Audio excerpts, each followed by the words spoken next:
Jesus never said anything that can be genuinely cited as proof texts for the law being done away with. However, there is another reason why Christians believe the law has been abolished.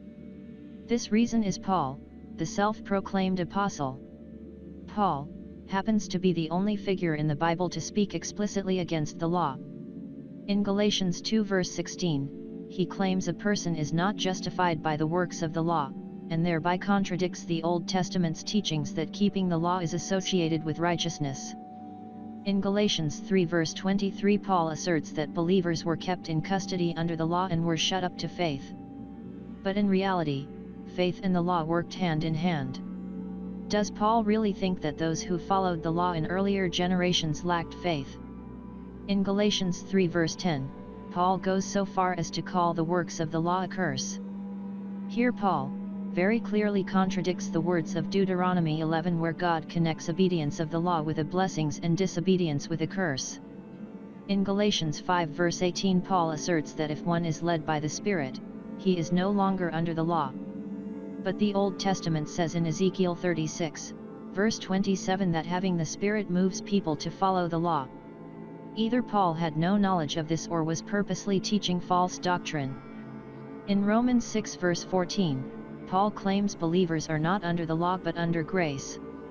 In Romans 4 verse 15, Paul claims that if there is no law, there is no violation. That is about as stupid as saying if there is no man-made law, there is no crime. In Romans 7 verse 6, Paul declares believers have been released from the law. Paul, on his own authority, asserts that believers are released from the law and are not under the letter, meaning the laws of the Torah. That's odd considering Jesus said in Matthew 5 verse 18, that every dot of the letter would remain until heaven and earth pass away. In Colossians 2 verse 14 he says the law was nailed to the cross, or perhaps that the sins that the law found them guilty of was nailed to the cross. Clearly Paul was teaching ideas that came from his own mind and not from God or Jesus or any of the prophets. While the Pharisees were on one extreme, inventing rules to protect the law, Paul was on the other extreme, inventing teachings to completely get rid of the law. There is not a single prophecy stating that the law would cease after the arrival of the Messiah.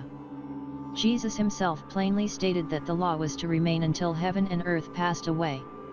Yet, Christianity's idea that the law was done away is based solely from the writings of one self-proclaimed apostle named Paul. Christians have given Paul's writings precedence over the clear teachings of the Old Testament and Jesus himself, and have, in the process, eliminated the need for the law. Perhaps Christians should remember Deuteronomy 4 verse 2, where God says man was not to take away or add to the law. It's hardly any wonder that Jesus foretells that he would say I never knew you to the many Christians he calls lawless. Thank you for watching. Please like, subscribe and share.